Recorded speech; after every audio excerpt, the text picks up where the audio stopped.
হে আমার প্রিয় রব, আমি সত্যিই খুব ভেঙে পড়েছি।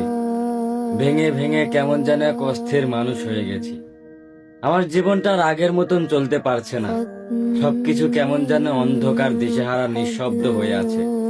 হাসি মুখে লুকিয়ে রেখেছি এক সমুদ্র কষ্ট। কাউকে কিছু বলি না, কারণ সবাই নিজের মতোই ব্যস্ত।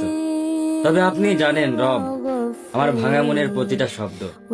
আপনি তো ভালো করেই জানেন আমি কতটা অসহায়। হে আমার রব, আমি আর পারছি না। এই ভাঙা মন, ক্লান্ত চোখ, সবকিছুর ভারে যেন বুক চেপে ধরে আছি। আপনার দয়া ছাড়া আমার আর কোনো কিছুই নেই। আমাকে ধৈর্য ধরার তৌফিক দিন। এই কষ্টগুলো সহ্য করার শক্তি দিন। আপনার ফয়সালায় রাজি থাকার হিম্মত দিন। হে আল্লাহ, আমাকে আর কখনোই একা কইরেন না।